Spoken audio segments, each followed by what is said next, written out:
The silence in the Mountain View Regional Sports Center was deafening as Emma Mitchell stepped up to the firing line, clutching a weathered rifle that looked like it belonged in a museum rather than a state championship.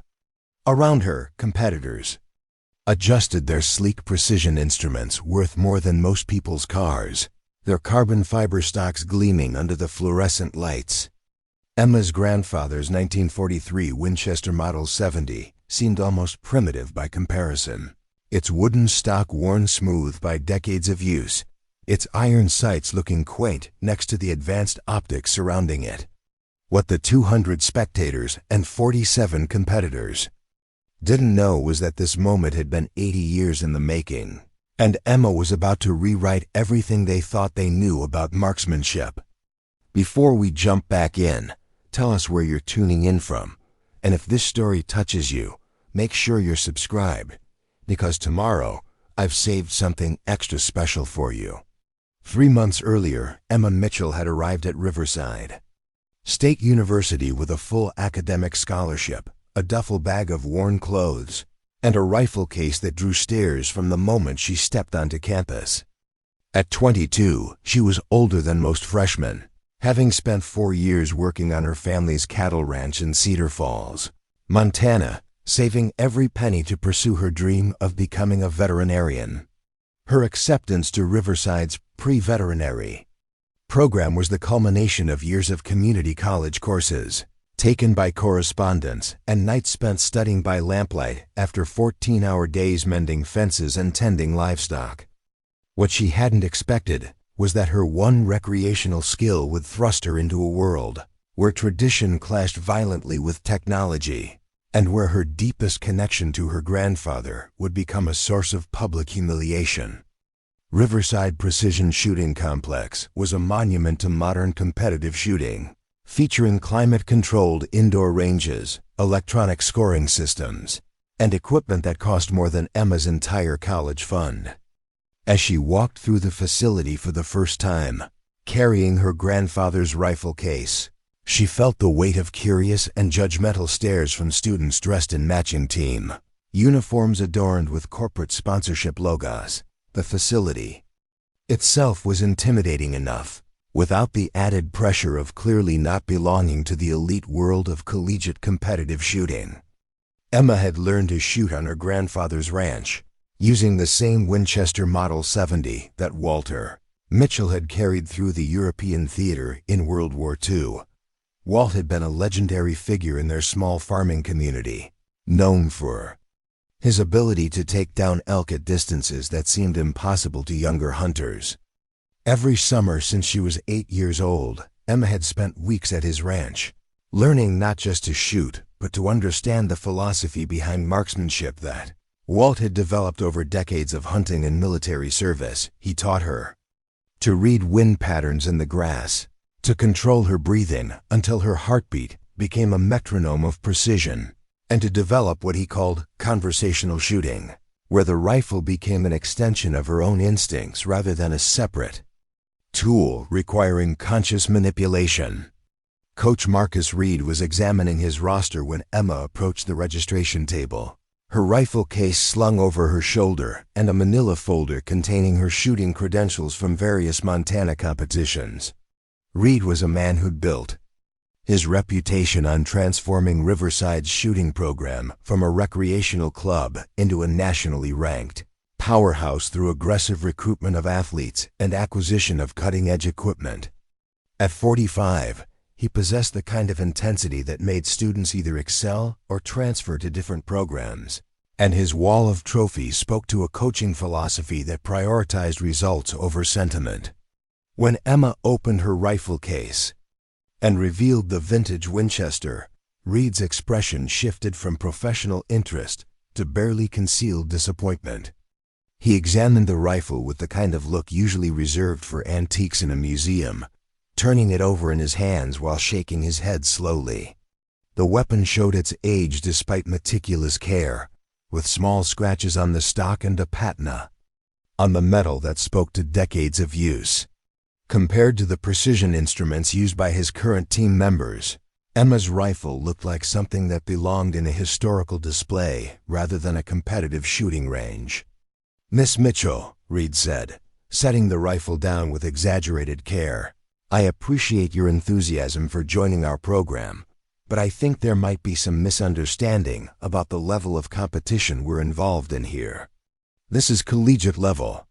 Precision shooting, not recreational hunting or historical reenactment." His tone carried the kind of condescension that immediately marked Emma as someone who didn't understand the serious nature of modern competitive shooting. Emma pulled out her credentials folder and placed it on the table with quiet confidence.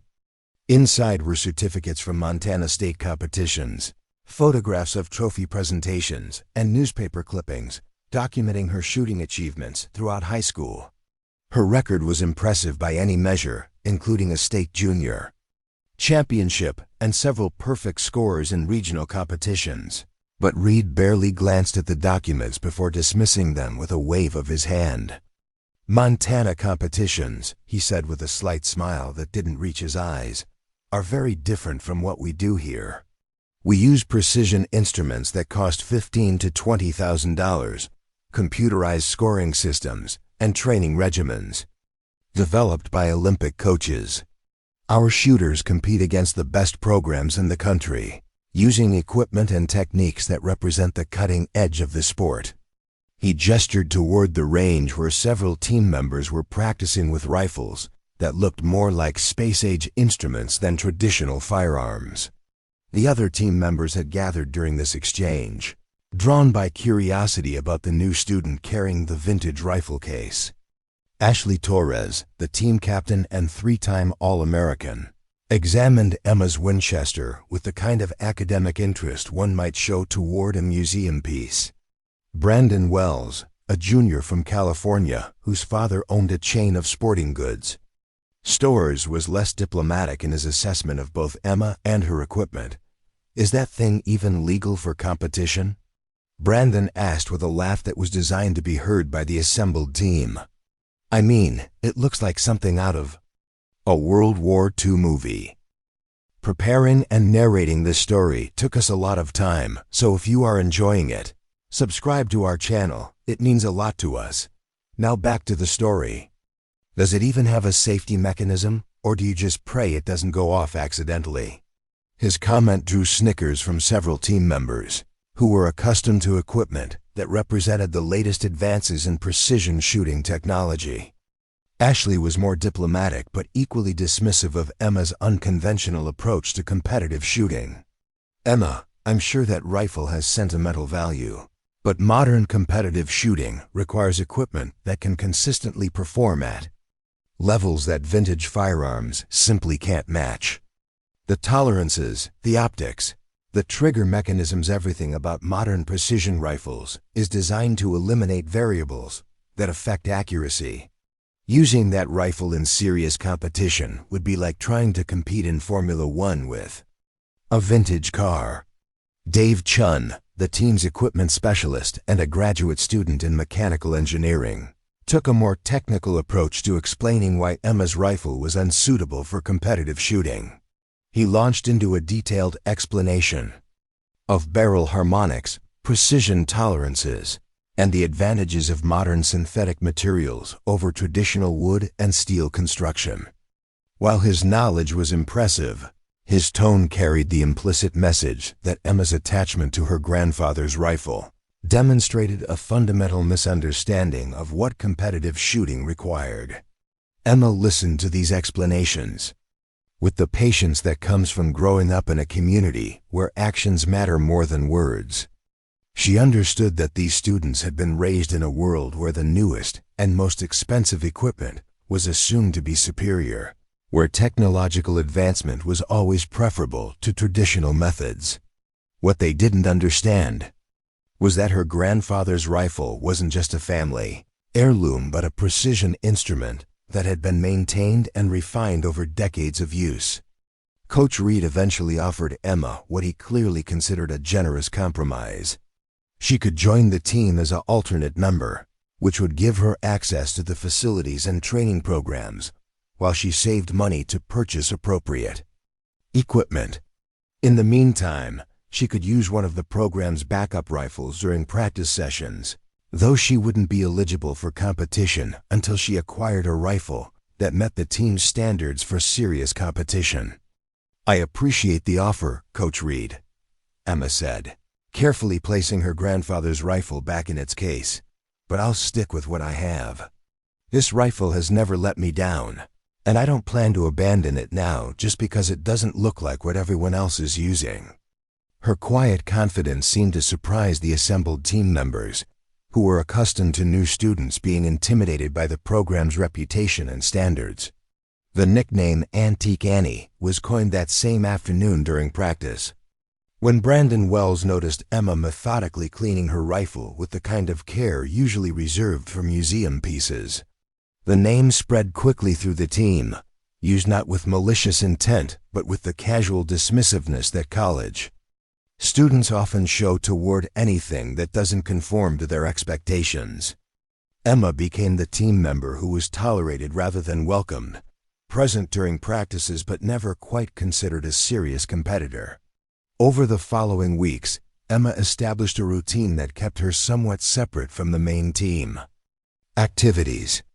She arrived early for practice sessions, spending time on the outdoor range where she could practice without the constant comparisons to her teammates' high-tech equipment. The outdoor range was less popular among team members who preferred the controlled environment of the indoor facility, but Emma found the variable conditions more challenging and ultimately more rewarding than the sterile precision of climate-controlled shooting. During these solitary practice sessions, Emma began implementing the advanced techniques her grandfather had taught her, methods that had been developed through decades of hunting in conditions far more challenging than any competition range. Walt had taught her to shoot in wind, rain, and temperature variations that would cause most competitive shooters to cancel their practice sessions. More importantly, he'd taught her to develop an intuitive understanding of her rifle's behavior under different conditions, learning to compensate for variables through instinct rather than relying on technology to eliminate those variables. The other team members occasionally watched Emma's practice sessions with a mixture of curiosity and amusement. Her shooting style was markedly different from the mechanical precision they'd been taught, incorporating subtle body movements and breathing patterns that seemed almost artistic compared to their rigid, textbook-perfect stances when Emma shot. She appeared to be having a conversation with her rifle, making tiny adjustments based on feedback that was invisible to observers, but clearly meaningful to her. Frank "Bullseye" Carter was the first person at Riverside to recognize that Emma's unconventional approach might represent something more than stubborn attachment to outdated methods. Carter was a retired competitive shooter who worked part-time at the university shooting complex, maintaining equipment and providing informal coaching to students who sought additional guidance. At 73, he'd competed in an era when equipment was less sophisticated and shooters had to develop skills that modern technology now provided automatically. Carter began observing Emma's practice sessions with professional interest, noting the consistency of her groups and the way she adapted to changing conditions without making conscious adjustments to her equipment. After several weeks of watching, he approached her during a particularly windy afternoon when most of the team had moved indoors to avoid the challenging conditions. "That's some fine shooting you're doing out here," Carter said, examining Emma's target through a spotting scope. "Your grandfather teach you to shoot like that?" His tone carried respect rather than the condescension Emma had grown accustomed to from other members of the shooting program. Emma nodded, grateful for the first genuine interest anyone at Riverside had shown in her shooting background. "He always said that if you can't shoot in bad weather, you can't really shoot at all. Most of his hunting was done in conditions that would make today seem like perfect weather." She gestured toward the wind flags that were indicating gusts strong enough to affect bullet trajectory at long distances. Carter spent the next hour watching Emma shoot and asking questions about her training background. He was particularly interested in the techniques Walt had taught her for reading environmental conditions and making instinctive adjustments without relying on mechanical aids. As a competitive shooter from an earlier era, Carter understood that Emma's skills represented an approach to marksmanship that was becoming increasingly rare in the age of high-tech equipment. "You know," Carter said as Emma packed up her equipment, "there's going to be a qualifying tournament next month for the state championships. Coach Reed's planning to enter his top 5 shooters, but there's room for 6 competitors if someone can meet the minimum qualifying standards." He paused, watching Emma's reaction carefully. "Those standards are based on raw scores, not equipment specifications. If you can shoot well enough, it doesn't matter what rifle you're using."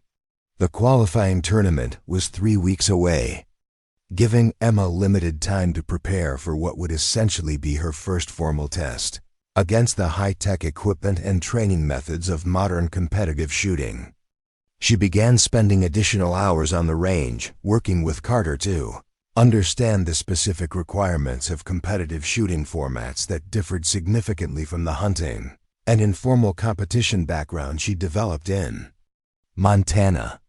Carter's coaching focused on helping Emma adapt her natural shooting abilities to the structured environment of formal competition without losing the instinctive skills that made her effective. They worked on timing, since competitive shooting involved strict time limits that were very different from the patient stalking and waiting that characterized hunting. They also practiced shooting from different positions and distances, since competitions tested versatility in ways that hunting typically didn't require. The most challenging aspect of Emma's preparation was learning to ignore the psychological pressure of competing against equipment that was theoretically superior to her grandfather's rifle. Carter worked with her on maintaining confidence in her abilities regardless of what other competitors were using, emphasizing that marksmanship was ultimately about the shooter's skill rather than the sophistication of their equipment. During the weeks leading up to the qualifying tournament, Emma's practice sessions began attracting more attention from team members who were curious about her consistent improvement and her ability to shoot effectively in conditions that challenged their high-tech equipment. While some of this attention remained dismissive, a few team members began asking questions about her techniques and training methods. Jessica Kim, a freshman who joined the team with minimal shooting experience, was particularly interested in Emma's approach to learning marksmanship.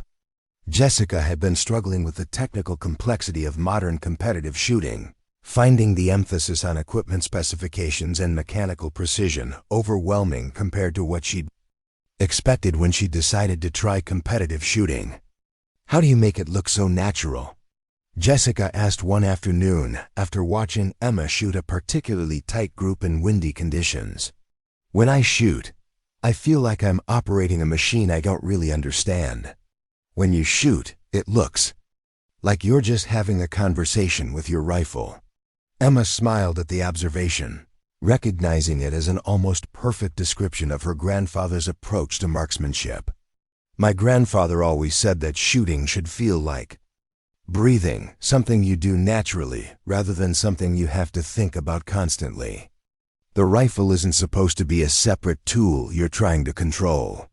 It's supposed to become part of you while you're using it."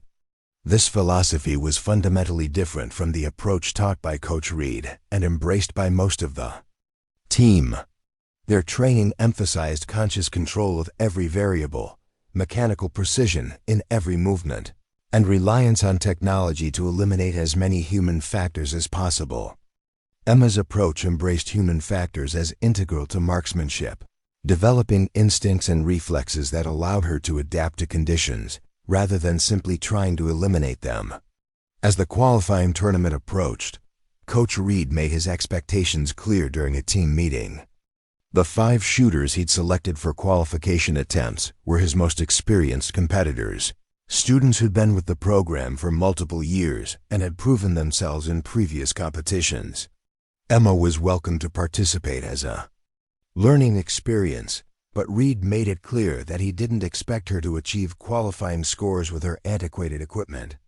"This tournament is about representing Riverside at the state level," Reed explained to the assembled team. We've invested significant resources in training and equipment to give our shooters every possible advantage. While I admire Emma's determination to compete with her grandfather's rifle, I want everyone to understand that this is serious competition against programs that take this sport very seriously. Brandon Wells was less diplomatic in his assessment of Emma's chances at the qualifying tournament. "Coach, shouldn't we be focusing our preparation time on shooters who actually have a chance of qualifying? I mean, it's nice that Emma wants to participate, but we all know that rifle isn't capable of the precision required for state-level competition. Wouldn't our time be better spent working with team members who might actually make the team?" Ashley Torres took a more diplomatic approach, but her message was essentially the same.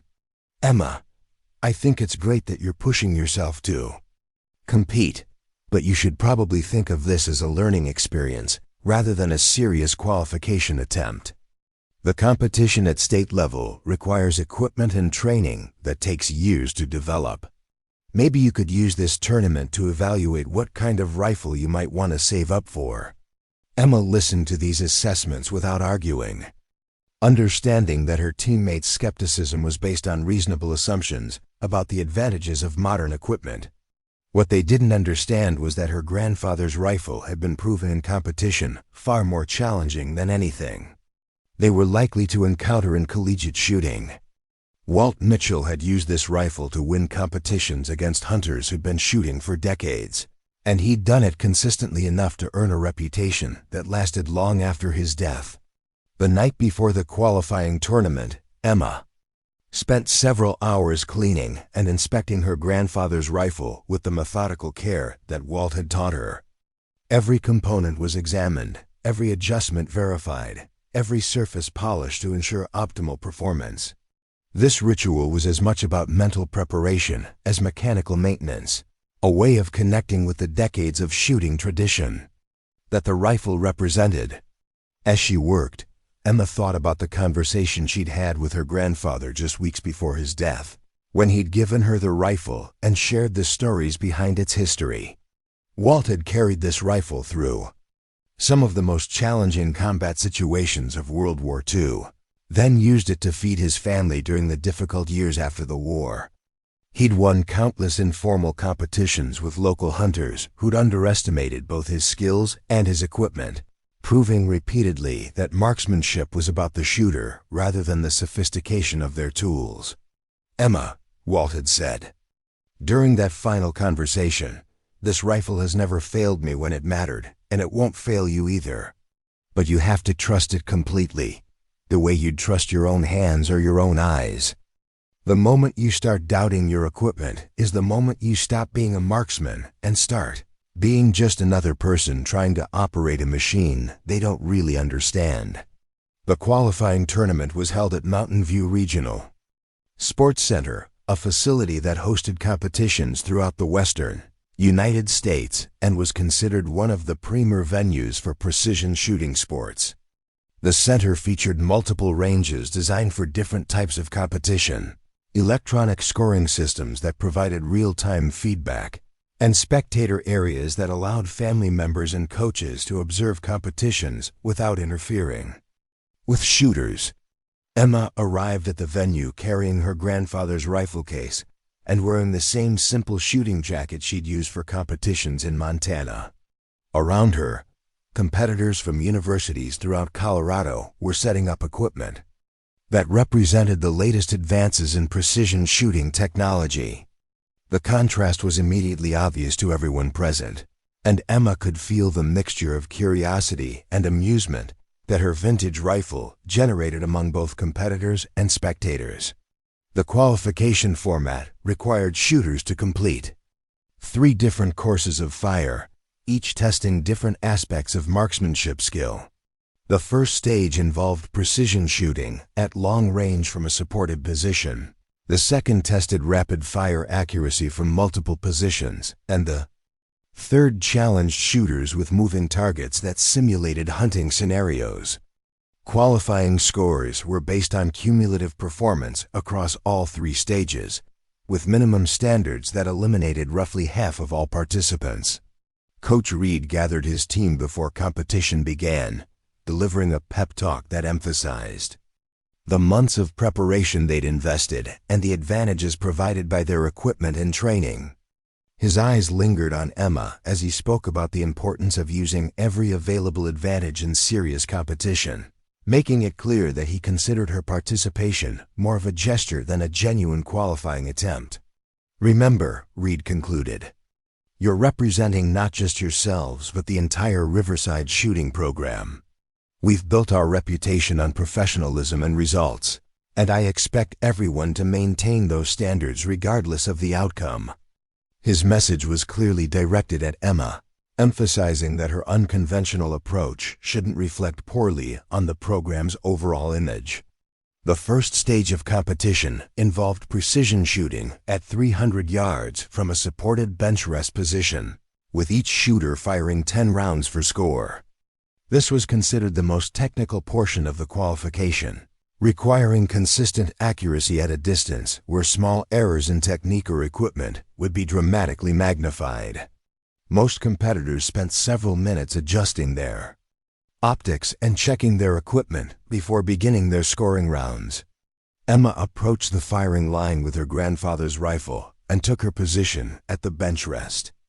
Without the benefit of high-powered optics, she had to rely on the iron sights that Walt had carefully zeroed decades earlier, and trust in the techniques he'd taught her for estimating distance and compensating for environmental conditions. As she settled into her shooting position, Emma could feel the attention of competitors and spectators who were curious to see how vintage equipment would perform against modern precision instruments. The first shot felt exactly the way Walt had taught her it should, a natural extension of her breathing and heartbeat, with the rifle's recoil absorbed smoothly through her body position. Through the spotting scope, Emma could see that her bullet had struck the target near the center, not quite in the highest scoring ring, but close enough to indicate that her zero was accurate and her technique was sound. Over the next 20 minutes, Emma fired her remaining 9 rounds with the steady rhythm that had become second nature during years of practice with her grandfather. Each shot followed the same methodical process, reading the wind flags for indication of air movement, checking her breathing pattern to ensure consistency, and allowing the rifle to fire at the natural pause in her respiratory cycle that Walt had taught her to recognize.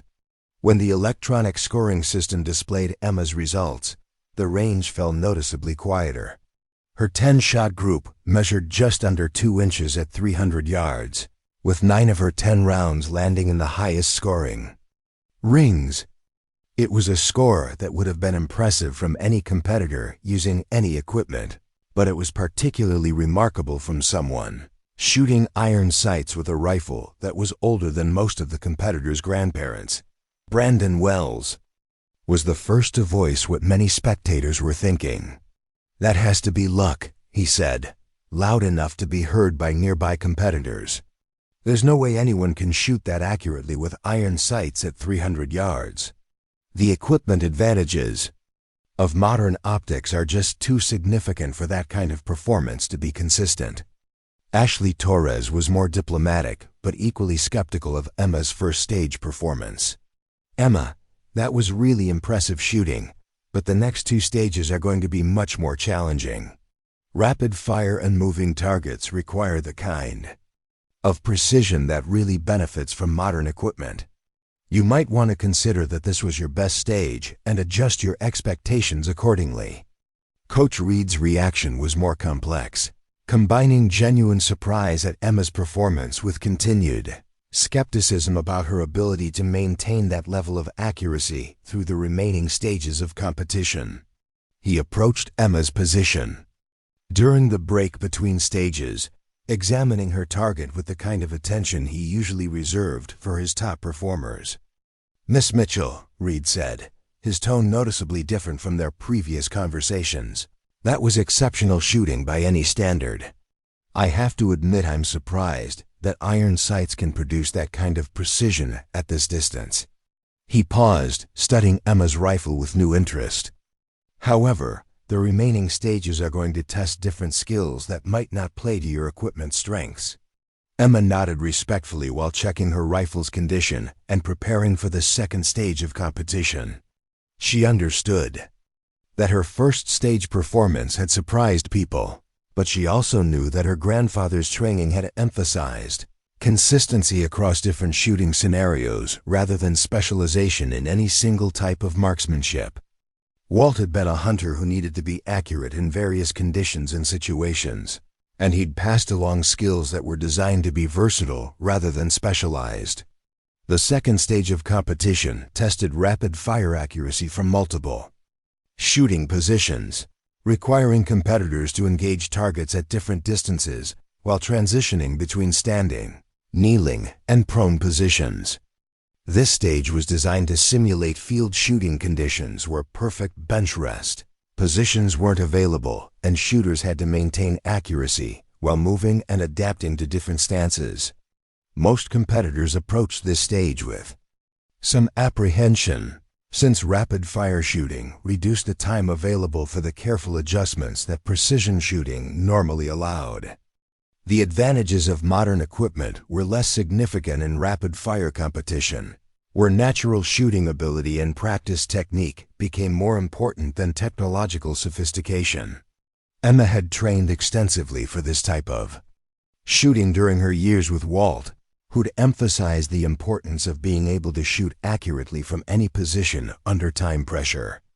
Many of their practice sessions had involved challenging scenarios, designed to test her ability to maintain accuracy while moving between different positions and engaging targets at various distances. As Emma moved through the rapid-fire course, her shooting style became even more distinctive compared to her competitors. Where other shooters appeared to be struggling with the time constraints and position changes, Emma flowed smoothly from one stance to another with the kind of natural movement that suggested extensive practice in field conditions. Her grandfather's rifle seemed to move with her rather than requiring conscious positioning and adjustment. The results of the second stage were even more impressive than the first. Emma's rapid-fire score was not only the highest among Riverside's team members but placed her in the top 3 overall among all competitors from every university represented at the tournament. Her ability to maintain precision while shooting quickly from multiple positions demonstrated skills that clearly transcended equipment advantages. The spectator area had grown noticeably quieter as word spread about the unexpected performance from the shooter using vintage equipment. Competitors and coaches from other universities began observing Emma's technique with professional interest, trying to understand how someone shooting iron sights could consistently outperform shooters using advanced optics and precision equipment. Frank Carter watched Emma's performance with the kind of satisfaction that comes from recognizing exceptional talent being properly demonstrated. As someone who'd competed in an era when equipment was less sophisticated, Carter understood that Emma's skills represented a style of marksmanship that was becoming increasingly rare, but was fundamentally sound regardless of technological advances. "That young lady shoots like her grandfather taught her well," Carter observed to a group of spectators who were discussing Emma's unexpected success. "Walt Mitchell was one of the finest shots I ever had the privilege of knowing, and it looks like he passed along more than just his rifle."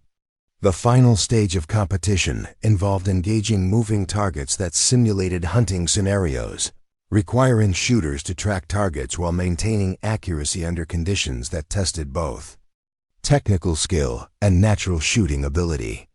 This was generally considered the most challenging portion of the qualification tournament, since it required competitors to demonstrate versatility and adaptability rather than pure precision. Emma approached the moving target stage with confidence. Built from years of hunting with her grandfather, where stationary targets were the exception rather than the rule, Walt had taught her to anticipate target movement and develop lead calculations instinctively rather than relying on mechanical devices or complex mathematical formulas. This training had been conducted under field conditions that were far more challenging than any competition range could simulate. As Emma engaged the moving targets, her technique demonstrated the kind of fluid, natural movement that suggested an intuitive understanding of target tracking and lead calculation, where other competitors appeared to be consciously calculating target speed and direction. Emma seemed to be reacting instinctively to target movement with the smooth gun handling that comes from extensive practice. The final results of the qualifying tournament were announced in order of overall placement, with qualifying scores earning competitors spots on their university state championship team. When Emma's name was called as the second highest overall scorer among all competitors from every participating university, the silence in the venue was absolute.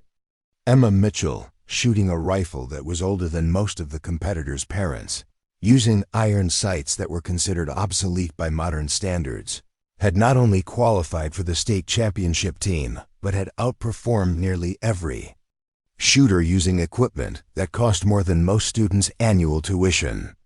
Coach Reed approached Emma immediately after the results were announced, his expression combining genuine respect with what appeared to be a fundamental reevaluation of his assumptions about equipment and technique. "Miss Mitchell," he said, extending his hand for a congratulatory handshake, "I owe you an apology. That was some of the finest shooting I've witnessed in 20 years of coaching." The transformation in how Emma was perceived by her teammates was immediate and complete. Brandon Wells, who had been the most vocal skeptic of her equipment and methods, approached her with obvious embarrassment about his previous comments. "Emma," he said, "I need to apologize for everything I said about your rifle and your shooting. What you did today was incredible, and I clearly didn't understand what I was talking about."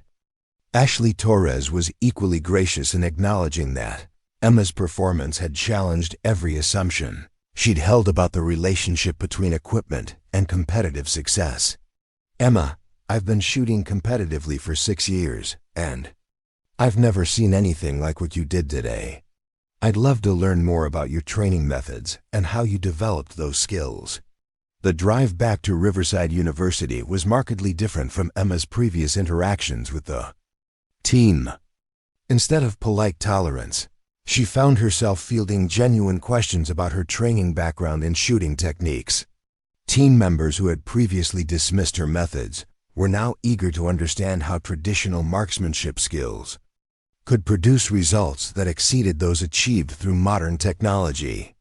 Jessica Kim was particularly interested in learning about Emma's approach to developing shooting skills, since she'd been struggling with the technical complexity of modern competitive shooting methods.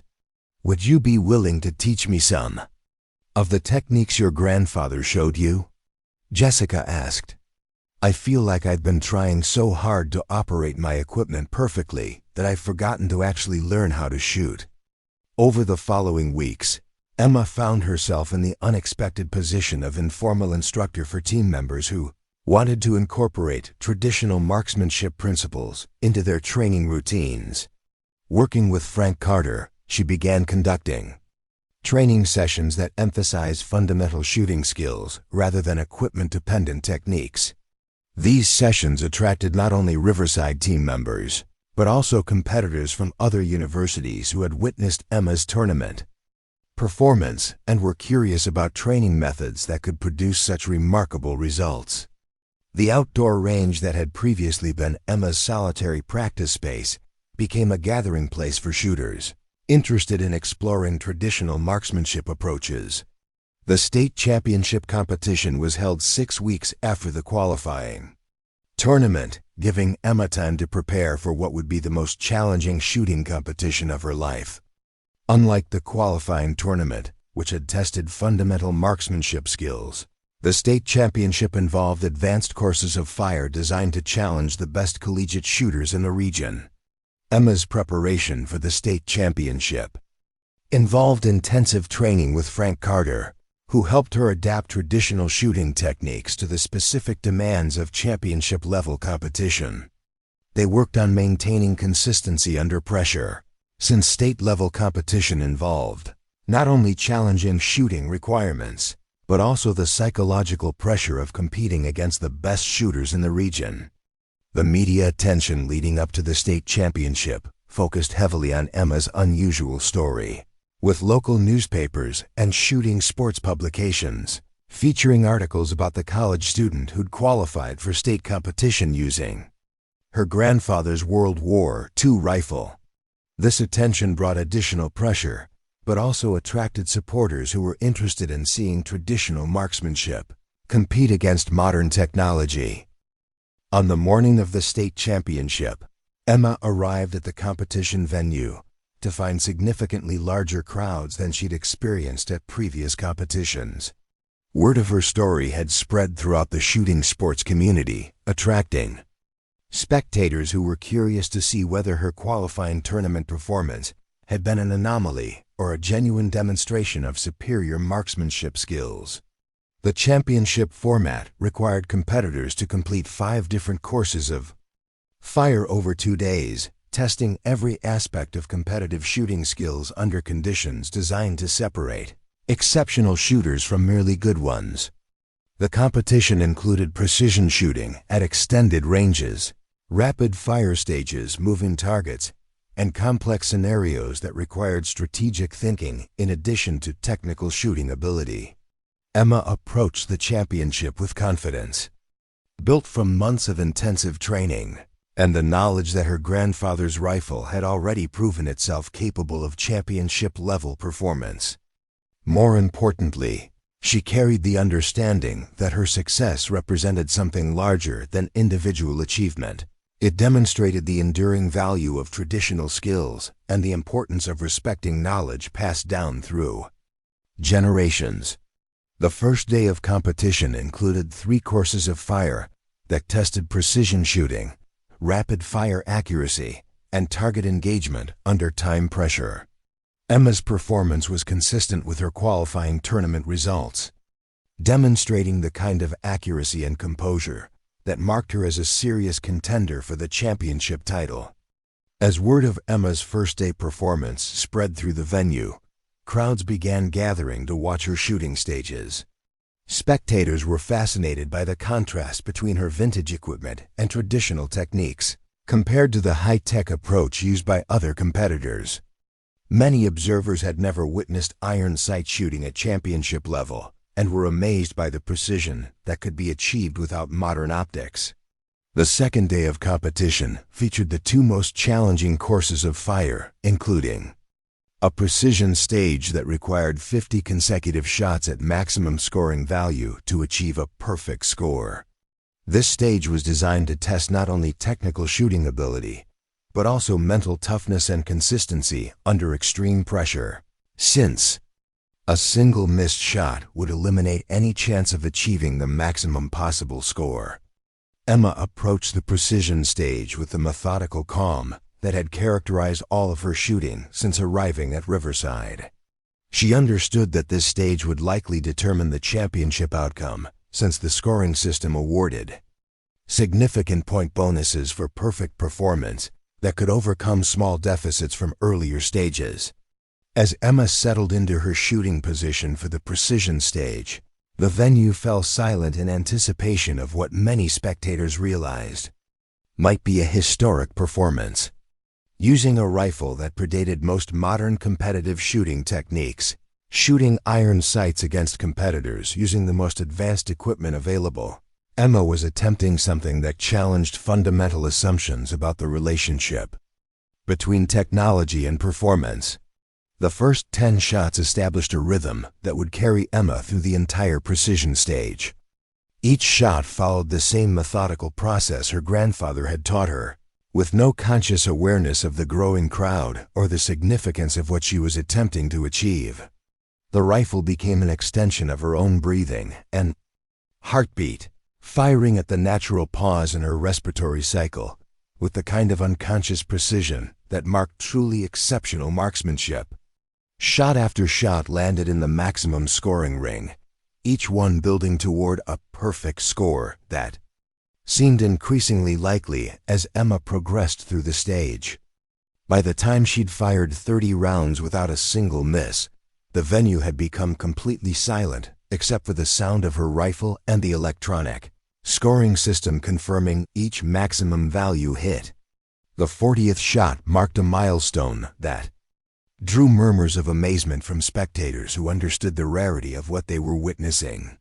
Perfect scores and precision stages were unusual enough with any equipment, but achieving such performance with iron sights and vintage equipment was unprecedented in most observers' experience.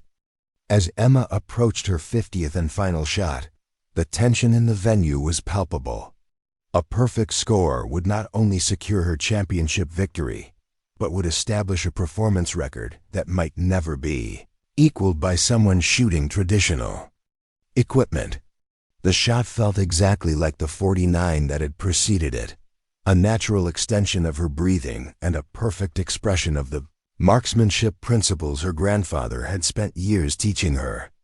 The electronic scoring system's confirmation of her 50th consecutive maximum value hit triggered an eruption of applause and cheering that continued for several minutes.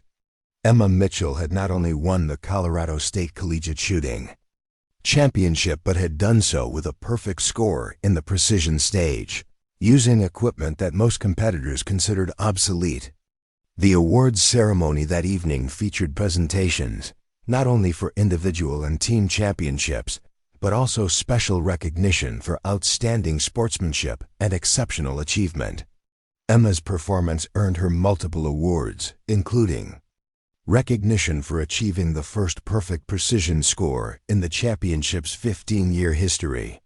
Coach Reed's presentation remarks focused on the lessons Emma's success provided for the entire shooting sports community. Emma Mitchell has demonstrated that marksmanship excellence transcends equipment advantages and technological sophistication, he said. Her success reminds us that fundamental skills, dedication, and respect for traditional knowledge remain the foundation of competitive shooting, regardless of advances in equipment technology. The impact of Emma's championship performance extended far beyond the immediate competition results. Shooting sports publications featured extensive coverage of her story, emphasizing the significance of her success for discussions about equipment, training methods, and the relationship between tradition and innovation in competitive shooting. More importantly for Emma personally, her success had validated the trust her grandfather had placed in her abilities and honored the shooting tradition he'd passed along through decades of patient instruction. The rifle that had been mocked as obsolete had proven itself capable of championship-level performance in the hands of someone who understood its capabilities and respected its history. The morning after Emma's arrival at Riverside State University, she found herself standing outside the precision shooting complex at precisely 7 a.m., as instructed by the paperwork she'd received during orientation. The facility was impressive in a way that made her small-town background feel immediately apparent. Gleaming glass and steel construction that spoke to serious investment in competitive shooting sports. Through the floor-to-ceiling windows, she could see multiple shooting lanes equipped with electronic systems that looked more like spacecraft controls than anything she'd encountered during her years of competition in Montana. Coach Marcus Reed was already inside the facility when Emma entered, reviewing paperwork at a desk that overlooked the main indoor range. At 45, Reed possessed the kind of intensity that seemed to radiate from successful coaches, someone whose entire identity had become wrapped up in the performance of athletes under his guidance. His office walls displayed an impressive collection of team photographs, individual awards, and newspaper clippings documenting Riverside's rise to national prominence in collegiate shooting sports. Everything about the space communicated serious commitment to excellence and a program that measured success through objective, quantifiable results. When Emma approached Reed's desk carrying her grandfather's rifle case, she noticed his expression shift from polite professional interest to something approaching skepticism. Reed was accustomed to evaluating new students based on their equipment, training background, and previous competitive achievements, using these factors to quickly assess their potential contribution to his program.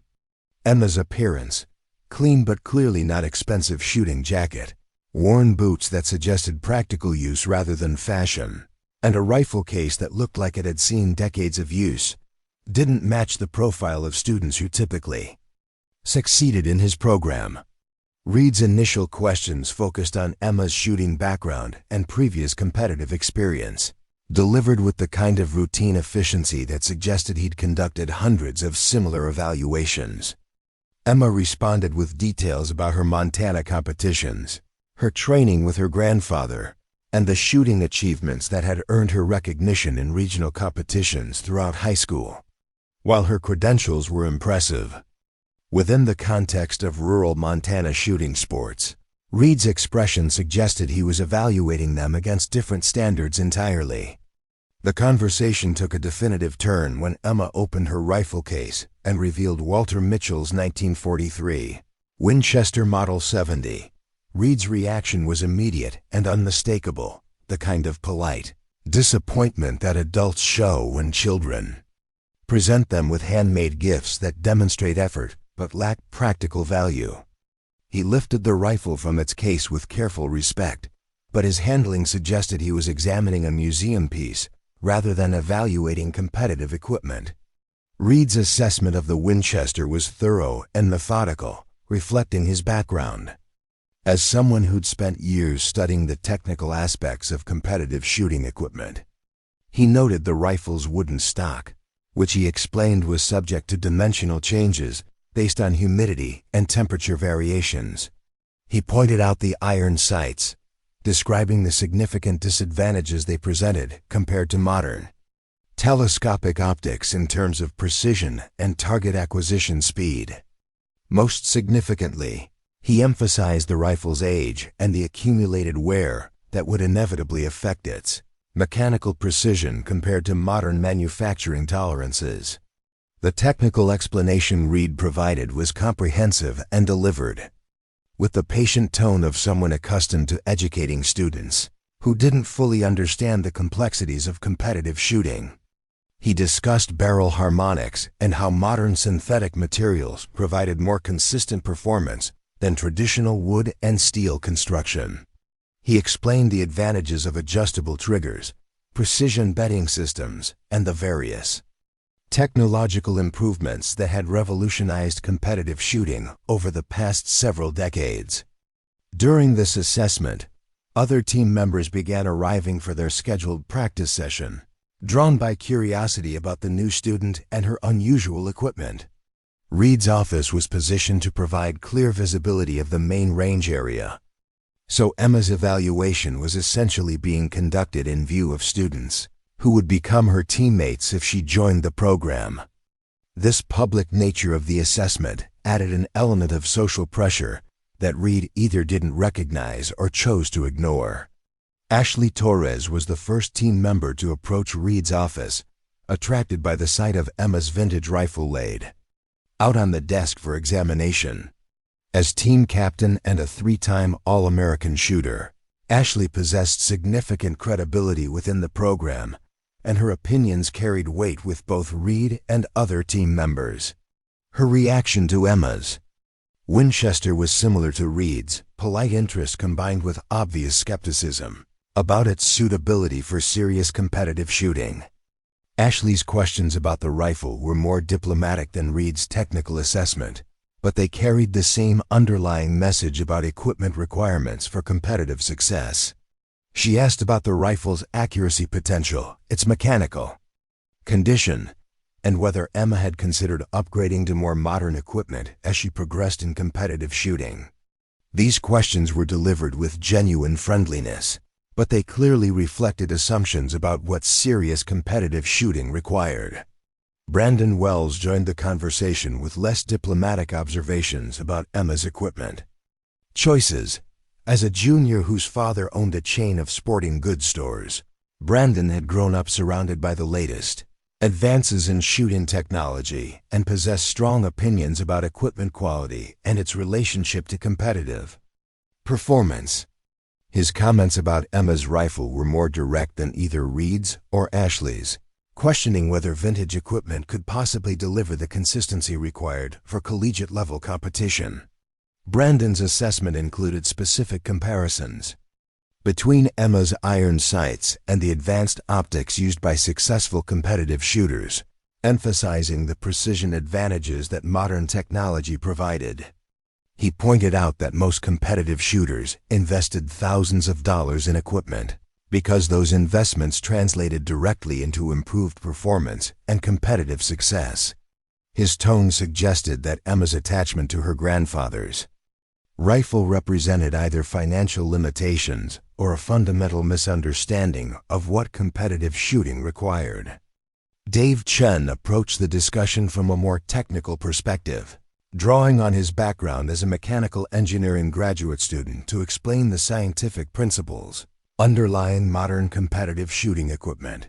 His analysis of Emma's rifle was thorough and objective, focusing on measurable factors like barrel specifications, trigger mechanisms, and the various sources of mechanical variation that could affect shot placement.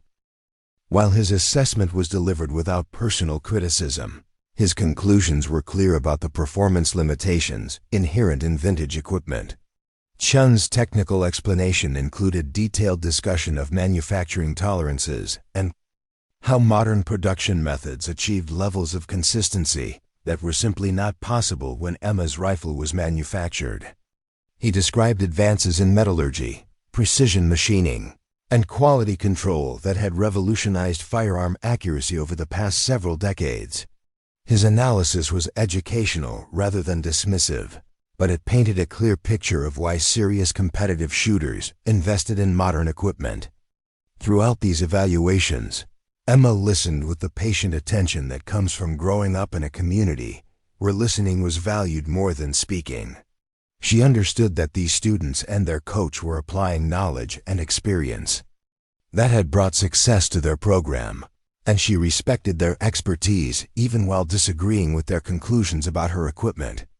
What they didn't understand was that her grandfather's rifle represented not just family sentiment, but a precision instrument that had been maintained and refined through decades of knowledgeable use. Reed's final assessment was delivered with the kind of professional courtesy that coaches use when declining to offer scholarships to enthusiastic but unqualified applicants. He acknowledged Emma's obvious passion for shooting sports and her impressive achievements within the context of Montana competitions, but he explained that collegiate-level competitive shooting required equipment and training standards that were significantly more demanding than regional competitions. The coach's explanation included discussion of the investment required for competitive equipment, the time needed to develop familiarity with precision instruments, and the training methods used by successful collegiate programs. He emphasized that Riverside's shooting program had achieved national recognition through commitment to excellence in every aspect of preparation, including equipment selection, technical training, and competitive strategy.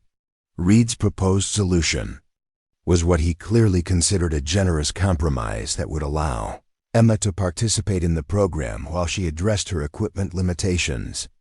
She could join as an alternate member, which would provide access to training facilities and coaching, while she saved money to purchase appropriate competitive equipment. This arrangement would allow her to observe high-level training methods and begin developing the technical skills required for serious competition. The alternate membership Reed offered included access to the facility during designated practice times, participation in training sessions focused on fundamental skills, and the opportunity to use program backup equipment when it was available. However, Emma would not be eligible for competitive team participation until she acquired equipment that met the program's standards for serious competition.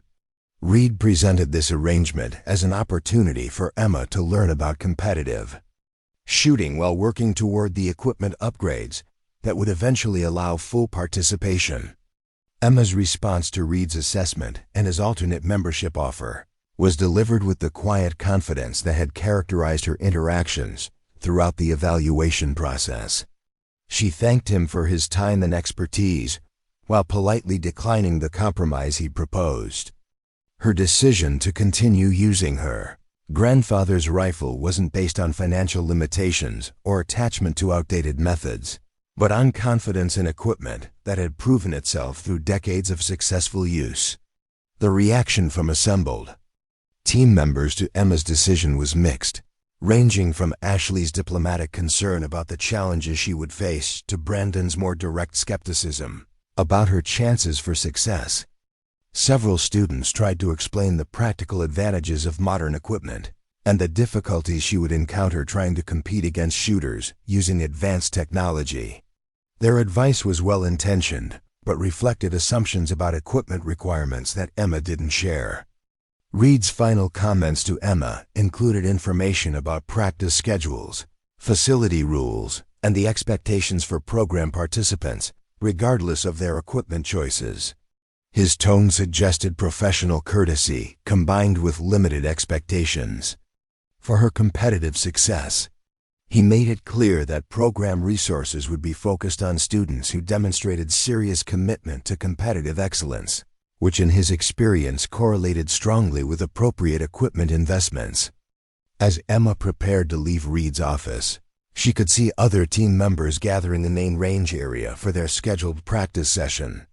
The contrast between her vintage rifle case and their modern equipment bags was obvious to everyone present, establishing a dynamic that would define her relationship with the program for months to come. She understood that she would need to prove herself through performance rather than equipment, and she was prepared for that challenge. The brief conversation Emma had with Frank Carter as she left the facility provided the first genuinely encouraging interaction she'd experienced since arriving at Riverside. Carter's recognition of her grandfather's reputation and his understanding of traditional marksmanship methods suggested that not everyone at the university shared Reed's assumptions about equipment requirements for competitive success. His invitation to observe her practice sessions implied interest in her shooting abilities rather than concern about her equipment choices. Walking back to her dormitory after the evaluation session, Emma reflected on the morning's interactions and the challenges she would face as a member of Riverside's shooting program. She understood that her teammates' skepticism was based on reasonable assumptions about competitive shooting, but she also knew that her grandfather's training had prepared her for exactly this kind of situation. Walt Mitchell had taught her that marksmanship was fundamentally about the shooter's skills rather than their equipment, and she was prepared to demonstrate that principle regardless of others' expectations. The remainder of Emma's first day at Riverside was spent familiarizing herself with campus facilities and beginning the academic program that had brought her to the university. Her pre-veterinary courses represented the primary reason for her enrollment, and she approached them with the same methodical dedication that characterized her approach to shooting. However, her morning experience at the shooting complex remained in her thoughts as she considered how to balance her academic goals with her determination to compete at the highest level of collegiate shooting sports. That evening, Emma spent time cleaning and inspecting her grandfather's rifle using the maintenance routines Walt had taught her during their years of training together. This ritual served both practical and psychological purposes, ensuring optimal mechanical condition while reinforcing her connection to the shooting tradition she represented.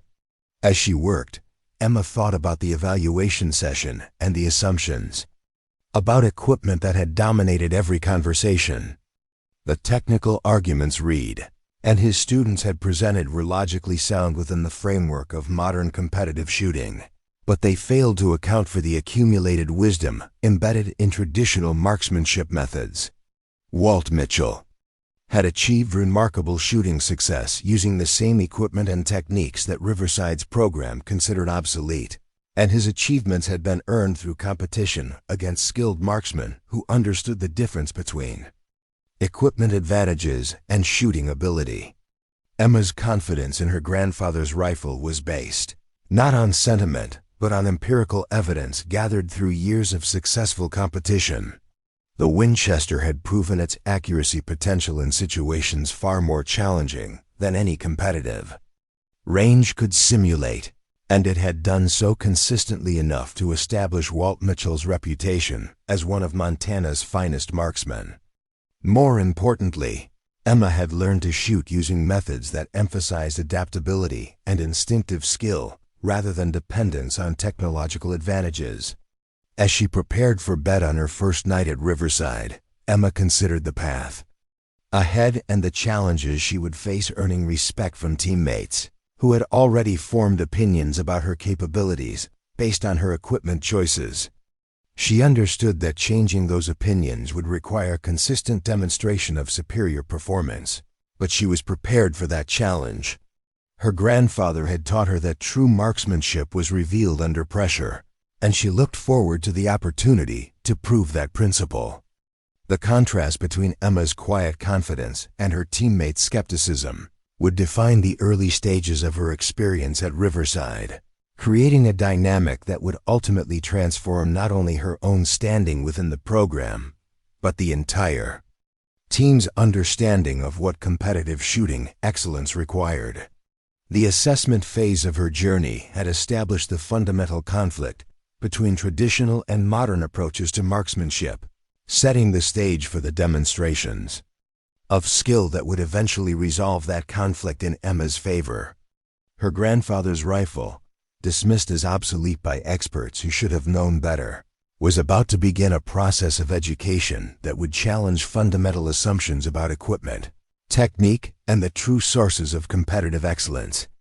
In precision shooting sports, Emma carried the knowledge and skills to deliver that education, along with the patience and determination necessary to overcome the institutional barriers she would encounter along the way. Emma's first official practice session with the Riverside shooting team took place 3 days after her evaluation meeting with Coach Reed, giving her enough time to settle into her dormitory and begin attending classes while processing the mixed reception she'd received from the program. The practice was scheduled for Wednesday afternoon, during what Reed called integration training, a session designed to help new team members understand the program's methods and standards while allowing veteran shooters to evaluate newcomers' potential contributions to the team's competitive success. The shooting complex buzzed with activity as Emma arrived carrying her grandfather's rifle case, her simple canvas shooting bag, and a notebook where she'd recorded questions about Riverside's training protocols. Other team members were already setting up their equipment stations with the kind of methodical precision that suggested well-established routines developed through months or years of working together. Their gear occupied significantly more space than Emma's minimal setup, with multiple rifle cases, extensive toolkits, and electronic equipment that seemed designed for precision, measurement, and adjustment of every aspect of their shooting systems. Ashley Torres was conducting equipment inspection with newer team members, a routine that appeared to serve both practical and educational purposes. As team captain, Ashley had responsibility for ensuring that all shooters understood program standards and safety protocols, but her inspection process also functioned as an informal evaluation of each member's commitment to competitive excellence. The attention she paid to equipment quality, maintenance standards, and technical sophistication clearly communicated expectations about what serious competitive shooting required. When Ashley reached Emma's station, her expression shifted to the kind of polite concern that adults show when encountering children who are obviously unprepared for challenging situations. Ashley examined Emma's rifle case with visible curiosity, noting its worn leather construction and brass hardware that suggested decades of use. The case itself told a story about different era of shooting sports when equipment was built for durability rather than weight savings and technological integration. Opening Emma's rifle case revealed the Winchester Model 70 in its full vintage glory, surrounded by cleaning supplies, ammunition, and basic tools that represented a minimalist approach to shooting preparation. Ashley's inspection was thorough and professional, but her questions revealed assumptions about equipment requirements that Emma had encountered repeatedly since arriving at Riverside. The team captain wanted to understand how Emma planned to compete effectively using equipment that lacked the technological advantages considered essential for collegiate-level success. Brandon Wells arrived at Emma's station during Ashley's inspection, drawn by curiosity about the new team members' unusual equipment choices. Brandon's approach to the situation was less diplomatic than Ashley's professional concern, reflecting personality traits that had made him both an effective competitor and a sometimes difficult teammate. His comments about Emma's rifle were delivered with the casual cruelty that college students often display toward anything that doesn't conform to their expectations about social status and belonging. Is that thing even legal for competition? Brandon asked with exaggerated amazement, examining Emma's Winchester as if it were an archaeological artifact. I mean, it looks like something my great-grandfather might have used for hunting dinosaurs. Does it actually fire modern ammunition, or do you have to make your own bullets using traditional blacksmithing methods? His tone carried the kind of performative humor designed to entertain observers while establishing social hierarchy through mockery. Other team members gathered around Emma's station, attracted by Brandon's commentary and curious about the vintage equipment that seemed so dramatically different from their modern precision instruments. The group examination of Emma's rifle created an impromptu educational session where experienced shooters explained to newer members why modern equipment had replaced traditional designs. Their discussion was framed as objective technical analysis, but it carried clear implications about Emma's understanding of competitive shooting requirements.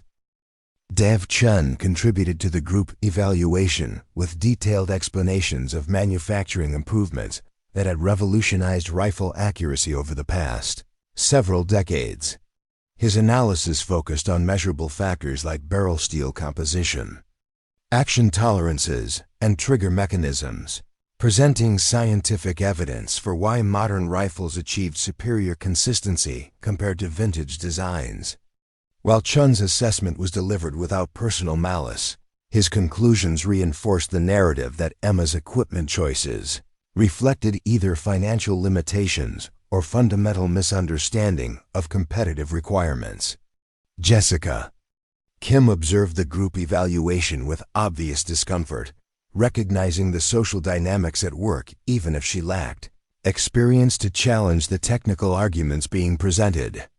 As the newest team member besides Emma, Jessica was particularly sensitive to situations where someone was being marked as different or inadequate.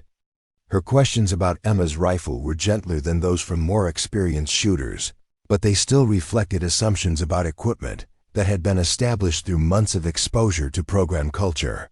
The group's attention to Emma's equipment created an educational opportunity that Coach Reed utilized to reinforce program standards and expectations. Reed's arrival at Emma's station coincided with peak interest in her vintage rifle, allowing him to address equipment philosophy with the entire team present. His commentary was framed as general instruction about competitive shooting principles, but his examples and emphasis clearly targeted Emma's non-conforming approach to equipment selection.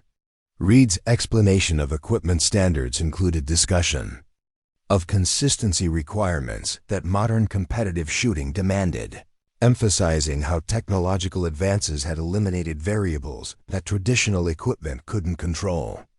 He described the investment that serious programs made in providing their athletes with every possible advantage, contrasting Riverside's commitment to excellence with more casual approaches to competitive preparation. His message was clear about the relationship between equipment quality and program membership expectations. During Reed's equipment discussion, Brandon Wells made the observation that would define Emma's identity within the team for months to come. "Coach," Brandon said with theatrical inspiration, "since Emma's so attached to her antique rifle, maybe we should call her something that reflects her commitment to historical authenticity. How about Antique Annie? It's got a nice ring to it, and it really captures her unique approach to modern competitive shooting." The nickname was immediately adopted by several team members with the enthusiasm that college students show for inside jokes that establish group identity through exclusion of outsiders. Antique Annie perfectly captured the team's perception of Emma as someone whose equipment choices placed her outside the serious competitive community, while providing a label that could be used with apparent affection to mask underlying dismissal. Ashley Torres attempted to moderate the group's enthusiasm for Brandon's nickname, recognizing its potential to create uncomfortable social dynamics that could affect team cohesion. As team captain, Ashley understood that successful programs required mutual respect among members, even when individual choices didn't align with group standards. However, her intervention was limited by her own skepticism about Emma's equipment and her responsibility to maintain program culture that emphasized competitive excellence. The adoption of Antique Annie as Emma's identifier within the team reflected broader dynamics about belonging and acceptance that extended beyond equipment, choices to fundamental questions about who qualified as a serious competitive shooter. The nickname served multiple functions simultaneously, allowing team members to acknowledge Emma's presence while maintaining their own status as modern, technologically sophisticated athletes. It provided a way to include her in group interactions while preserving the distinction between her approach and their commitment to competitive excellence. Emma's response to the nickname and the group dynamic surrounding its creation revealed character traits that would ultimately determine her success within the program. Rather than protesting the label or attempting to defend her equipment choices, Emma accepted the designation with gracious humor that surprised team members who expected defensive reactions to their social positioning. Her willingness to embrace Antique Annie as her team identifier suggested either remarkable self-confidence or strategic thinking about long-term relationship management. The practical implications of Emma's new nickname extended beyond social interaction to include her position within program hierarchy and resource allocation. Team members who were identified with modern, serious approaches to competitive shooting received priority access to premium practice times, individualized coaching attention, and opportunities for advanced training experiences. Antique Annie was politely included in general team activities, but clearly marked as someone whose non-conforming approach limited her potential contribution to program success. Frank Carter's reaction to Emma's nickname provided the first indication that not everyone at Riverside shared the team's assumptions about equipment and competitive potential. Carter's background as a competitive shooter from an earlier era gave him perspective on the relationship between equipment and performance that current team members lacked. His recognition of Emma's grandfather's reputation and his understanding of traditional marksmanship methods suggested that Antique Annie might prove more formidable than her teammates anticipated. During the remainder of the practice session, Emma's interaction with team members was filtered through the social positioning that her nickname established. Other shooters were friendly but maintained psychological distance that reflected their assessment of her as someone whose approach to competitive shooting placed her outside their community of serious athletes. Their willingness to help with basic questions about facility procedures was balanced by reluctance to invest time in someone whose equipment choices suggested limited competitive potential. The practice session itself provided Emma's first exposure to Riverside's training methods and the technological sophistication that characterized modern competitive shooting preparation. Team members used electronic systems to analyze shot patterns, computer programs to track performance trends, and precision measurement tools to optimize equipment configuration. The contrast between their high-tech approach and Emma's traditional methods was stark enough to reinforce everyone's assumptions about competitive requirements. Emma's shooting during the practice session was observed with curiosity by teammates who wanted to see how vintage equipment performed compared to their modern precision instruments. Her technique was obviously different from the mechanical approaches. They'd been taught incorporating subtle movements and rhythmic patterns that seemed almost artistic compared to their rigid, textbook-perfect stances. While her accuracy was impressive, team members attributed her performance to favorable practice conditions rather than superior marksmanship skills. The post-practice discussion among team members reflected their assessment of Emma's potential. contribution to program success, and their comfort with the social dynamics her presence had created. Antique Annie was generally regarded as a harmless addition to the team, whose non-conforming approach provided entertainment value without threatening anyone's competitive position. Her obvious dedication to shooting sports earned respect, but her equipment choices marked her as someone whose serious competitive potential was limited by attachment to outdated methods. Brandon Wells' satisfaction with the nickname he'd created was obvious during post-practice conversations where he elaborated on the themes that made Antique Annie such a perfect identifier for Emma's position within the team. His commentary emphasized the historical authenticity of her approach while highlighting the gap between her methods and modern competitive standards. The nickname allowed him to acknowledge Emma's presence while maintaining his own status as someone who understood what serious competitive shooting required. Ashley Torres' concerns about team dynamics were balanced by her assessment that Emma seemed comfortable with her designated role within the group and unlikely to create conflicts that would affect program functioning. The team captain's primary responsibility was maintaining group cohesion while supporting competitive excellence, and Antique Annie appeared to provide a stable social position that accommodated Emma's non-conforming approach without disrupting established team culture. Dave Chun's technical analysis of Emma's shooting performance during practice supported the team's general assessment that vintage equipment imposed fundamental limitations on competitive potential. While Emma's accuracy was respectable, Chun identified multiple factors where modern technology provided measurable advantages that would become increasingly important as competition levels intensified. His objective evaluation reinforced the narrative that Antique Annie represented nostalgic attachment rather than serious competitive preparation. Jessica Kim's reaction to Emma's nickname and social positioning reflected her own insecurity about belonging within a program that emphasized technological sophistication and competitive excellence. As someone still learning program culture, Jessica was particularly sensitive to social dynamics that determined inclusion and exclusion. Emma's gracious acceptance of Antique Annie as her team identity provided a model for managing social challenges while maintaining personal dignity. Coach Reed's tolerance for the Antique Annie nickname reflected his assessment that team social dynamics were functioning appropriately to maintain program standards while accommodating individual differences. The label provided a way to include Emma in team activities while preserving the competitive culture that had brought success to Riverside's shooting program. Reed's primary concern was ensuring that social interactions supported rather than undermined the program's commitment to excellence. The establishment of Antique Annie as Emma's identity within the team created psychological frameworks that would influence all subsequent interactions and evaluations of her performance.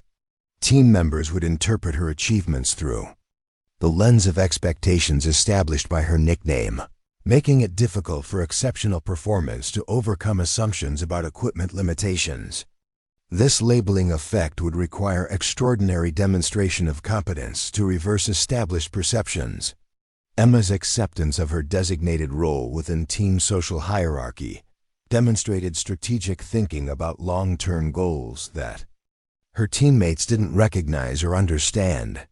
Rather than engaging in conflicts about equipment or technique that she couldn't win through argument, Emma chose to let her shooting performance speak for itself while maintaining positive relationships with team members whose support she might eventually need. The week following the establishment of Emma's nickname saw the social dynamics settling into patterns that would characterize her experience with the team for months to come.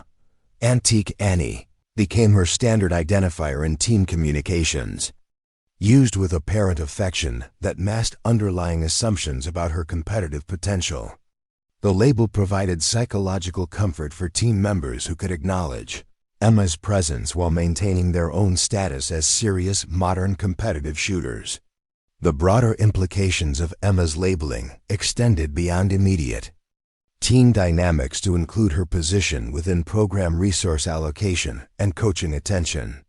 Students identified as serious competitive prospects received individualized instruction, premium equipment access, and opportunities for advanced training experiences that were essential for competitive development. Antique Annie was included in general team activities, but clearly marked as someone whose non-conforming approach limited her potential for program advancement.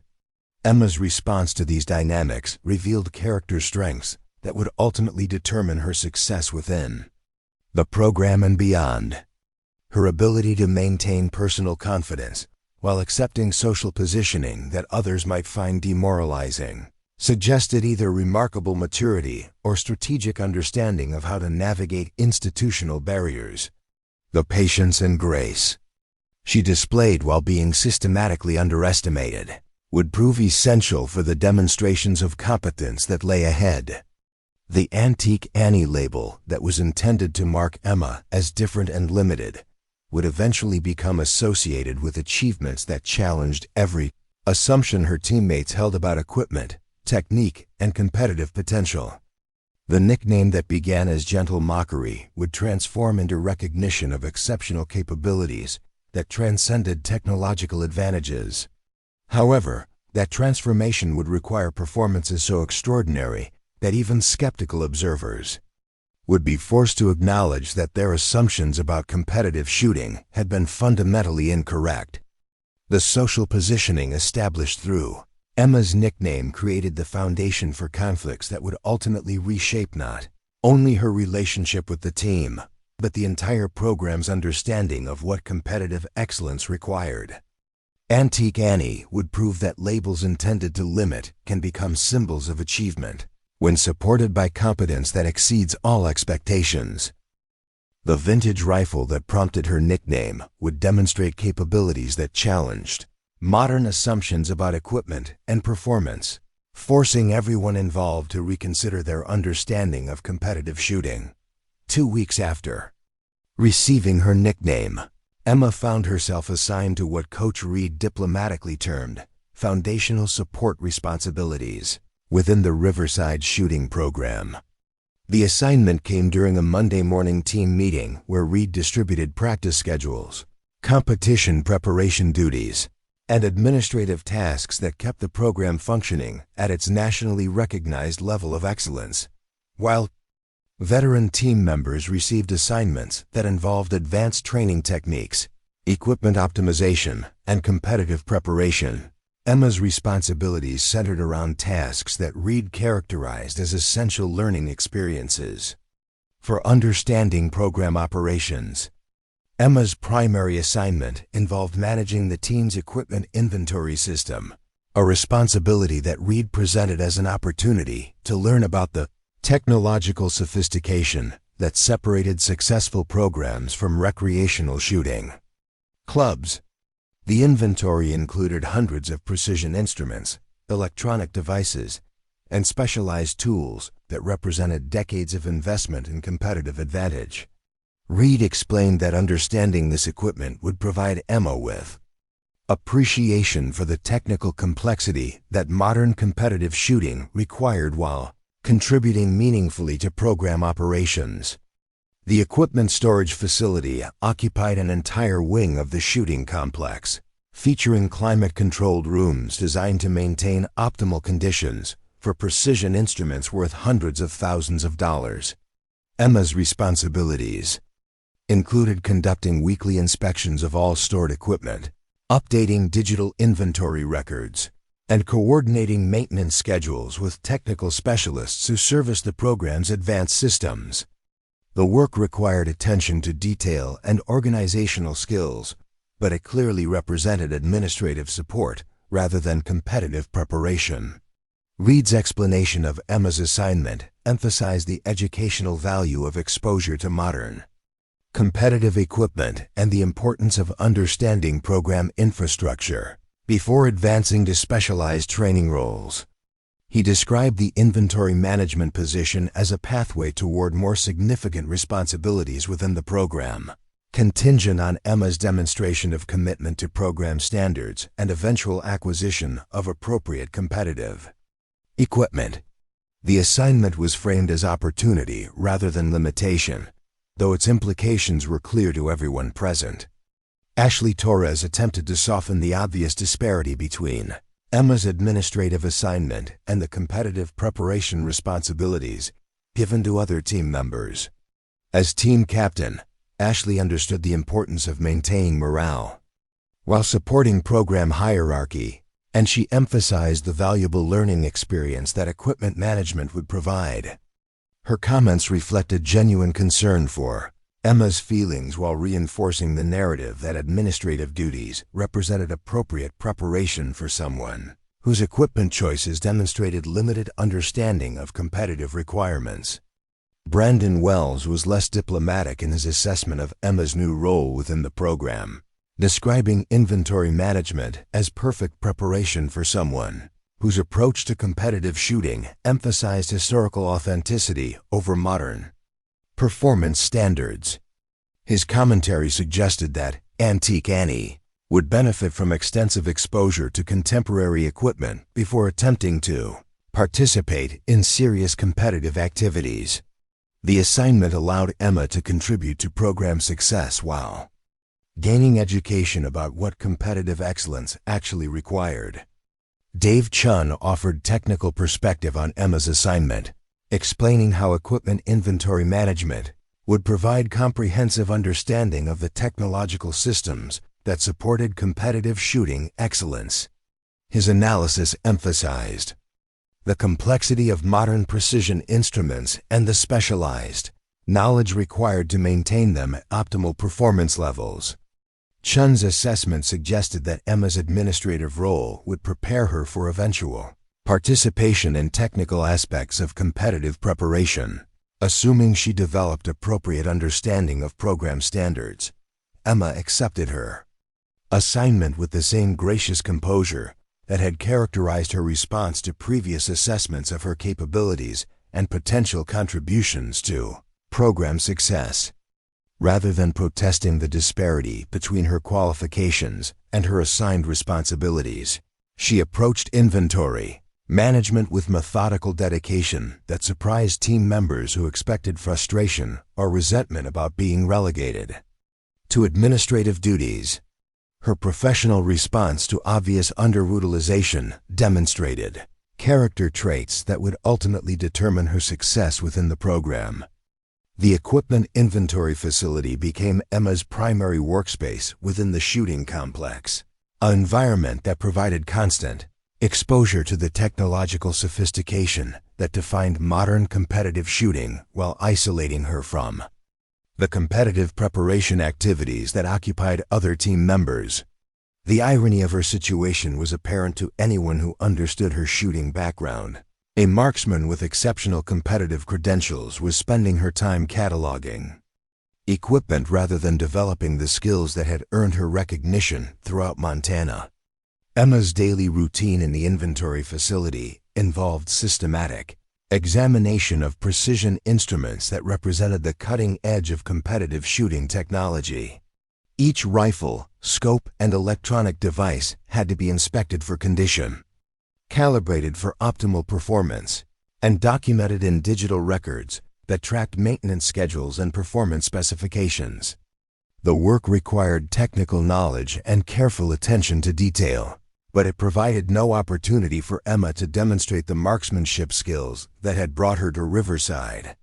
The inventory management system Emma inherited was comprehensive, but outdated, reflecting the program's growth and the accumulated complexity of managing hundreds of precision instruments acquired over many years. Previous student managers had maintained basic records, but the system lacked the organizational sophistication needed to efficiently track equipment utilization, maintenance requirements, and performance optimization opportunities. Emma recognized that improving the system would require significant effort, but could provide valuable contributions to program efficiency. During her first month of inventory management, Emma discovered systematic inefficiencies in equipment allocation that were costing the program both money and performance optimization opportunities. Expensive precision instruments were sometimes stored unused while team members worked with suboptimal equipment because no one had comprehensive understanding of available resources. Maintenance schedules were inconsistent, leading to equipment failures that could have been prevented through systematic preventive care. These problems represented opportunities for meaningful contribution that went beyond basic administrative duties. Emma's analysis of inventory records revealed patterns of equipment acquisition and utilization that reflected program priorities and decision-making processes over several years. She could see how coaching philosophies had influenced equipment choices, how competitive results had driven technology investments, and how individual shooter preferences had shaped resource allocation. This institutional knowledge provided insight into program culture and competitive strategies that other team members lacked despite their longer association with Riverside. The technical specifications Emma encountered during inventory management provided comprehensive education in competitive shooting technology that supplemented her traditional training background. Modern precision rifles incorporated advances in metallurgy, manufacturing tolerances, and design optimization that represented significant improvements over vintage equipment in measurable performance categories. However, Emma's examination of this equipment also revealed limitations and dependencies that traditional approaches avoided through emphasis on shooter skill development. Frank Carter's periodic visits to the equipment facility provided Emma with opportunities for conversations about competitive shooting that went beyond the technical focus that dominated most team interactions. Carter's experience as a competitive shooter from an earlier era gave him perspective on the relationship between equipment and performance that current team members lacked.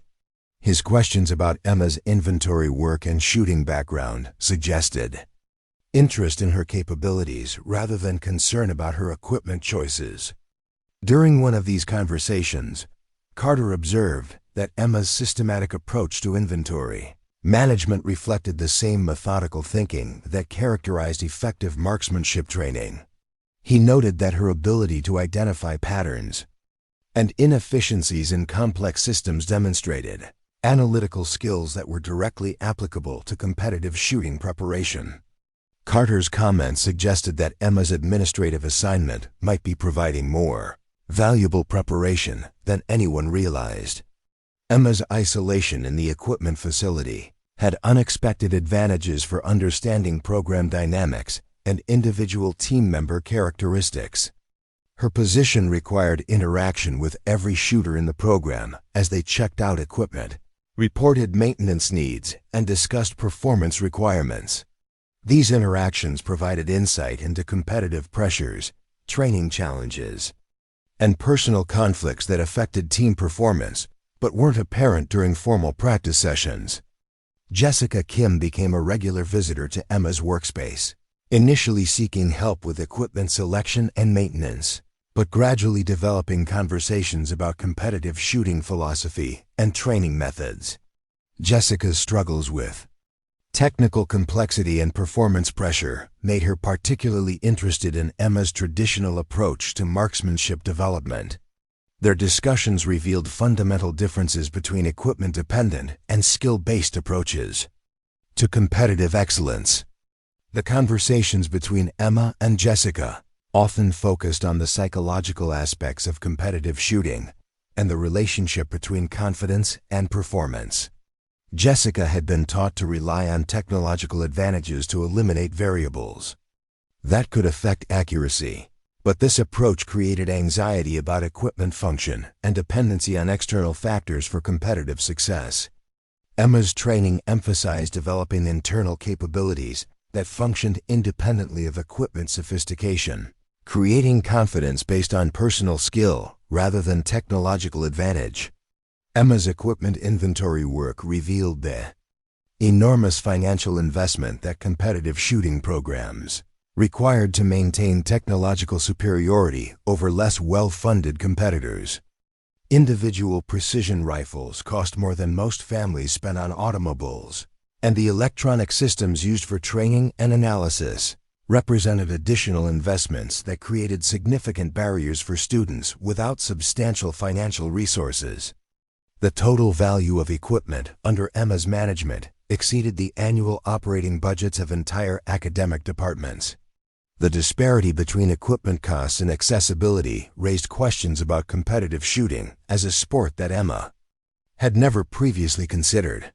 Her grandfather's approach to marksmanship had emphasized skills that could be developed with minimal equipment investment, making competitive excellence accessible to anyone willing to invest time and effort.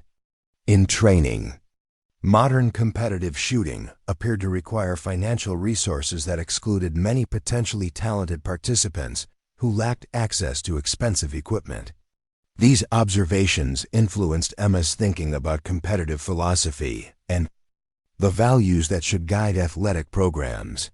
Traditional marksmanship emphasized developing human capabilities to their maximum potential, while modern competitive shooting emphasized utilizing technological advantages to eliminate human limitations. Both approaches could produce exceptional results, but they reflected fundamentally different concepts about what competitive excellence meant and how it should be achieved. Emma's administrative responsibilities expanded as Coach Reed recognized her organizational skills and attention to detail. Beyond basic inventory management, she was assigned coordination of equipment maintenance schedules, liaison duties with technical service providers, and documentation of performance optimization procedures. These additional responsibilities represented increased trust in her capabilities, but also further separation from competitive preparation activities that other team members considered essential for program membership. The expanded administrative role provided Emma with comprehensive understanding of program operations that few team members possessed despite their longer association with Riverside. She knew which equipment was performing optimally, which shooters were experiencing technical difficulties, and which systems required investment or replacement. This operational knowledge complemented her shooting skills to create expertise that could potentially benefit the entire program if anyone recognized its value. Brandon Wells' periodic visits to the equipment facility often included commentary about the appropriateness of Emma's administrative assignment given her unconventional approach to competitive shooting. His observations suggested that inventory management provided perfect preparation for someone whose attachment to vintage equipment demonstrated fundamental misunderstanding of competitive requirements. These comments were delivered with apparent friendliness but carried clear implications about Emma's position within program hierarchy. Ashley Torres occasionally sought Emma's assistance with equipment-related questions that reflected the team captain's responsibility for ensuring optimal performance from all program resources. These interactions were professional and respectful, but they reinforced the dynamic where Emma's value to the program came through administrative support rather than competitive contribution. Ashley's reliance on Emma's organizational skills demonstrated recognition of her capabilities while maintaining boundaries about competitive participation. Dave Chun's technical consultations with Emma about equipment specifications and maintenance procedures revealed his growing respect for her analytical abilities and systematic approach to complex problems. However, these positive interactions remained focused on administrative competence rather than shooting skills, maintaining the separation between Emma's acknowledged capabilities and her potential for competitive contribution. Chun's assessment suggested that Emma could eventually become valuable program support staff with appropriate training and commitment. Coach Reed's evaluation of Emma's administrative performance was consistently positive, emphasizing her reliability, attention to detail, and contribution to program efficiency. However, his praise remained focused on administrative competence rather than competitive potential, maintaining the narrative that Emma's value to the program came through support functions rather than athletic participation. Reed's assessment reflected satisfaction with Emma's acceptance of her assigned role within program hierarchy. The contrast between Emma's administrative excellence and her exclusion from competitive preparation created cognitive dissonance for team members who recognized her capabilities while maintaining assumptions about equipment requirements for serious competition. Emma's obvious intelligence, organizational skills, and dedication to program success challenged stereotypes about students who made unconventional equipment choices, but these positive observations didn't translate into recognition of her competitive potential. Emma's patient acceptance of administrative limitations, while consistently demonstrating competence in every assigned responsibility, created foundation for eventual recognition that would come through competitive performance rather than argument or protest. Her strategic approach to institutional barriers reflected understanding that changing perceptions required extraordinary demonstration of capabilities rather than complaints about unfair treatment. The administrative skills she developed would prove valuable for program leadership roles that lay ahead. The months Emma spent in equipment inventory management provided comprehensive education in competitive shooting technology while maintaining and developing her traditional marksmanship skills through solitary practice sessions. This combination of modern technical knowledge and traditional shooting expertise created unique qualifications that no other team member possessed. Her administrative assignment, intended to limit her competitive participation, actually prepared her for contributions that would ultimately benefit the entire program. The systematic underutilization of Emma's shooting capabilities created opportunity for dramatic demonstration of competence that would be impossible to ignore or dismiss. Her teammates' assumptions about equipment requirements and competitive potential had been established through months of observing her administrative role rather than her shooting performance. When circumstances eventually provided opportunity for competitive demonstration, the contrast between expectations and reality would be particularly striking. Emma's transformation from promising recruit to administrative support staff reflected institutional biases that limited program effectiveness, while creating psychological barriers for students whose approaches didn't conform to established norms. The shooting program's emphasis on equipment sophistication over fundamental skills created an environment where exceptional marksmanship could be overlooked in favor of technological advantage. These dynamics would ultimately prove costly when competitive situations required capabilities that technology couldn't provide. The foundation Emma built through months of patient competence in administrative roles would prove essential when opportunities arose for competitive demonstration. Her understanding of program operations, equipment capabilities, and team dynamics provided strategic advantages that complemented her shooting skills to create comprehensive preparation for competitive success. The administrative assignment, intended to limit her participation, actually prepared her for leadership roles that would transform the entire program's approach to competitive excellence. Up next, you've got two more standout stories right on your screen. If this one hit the mark, you won't want to pass these up. Just click and check them out.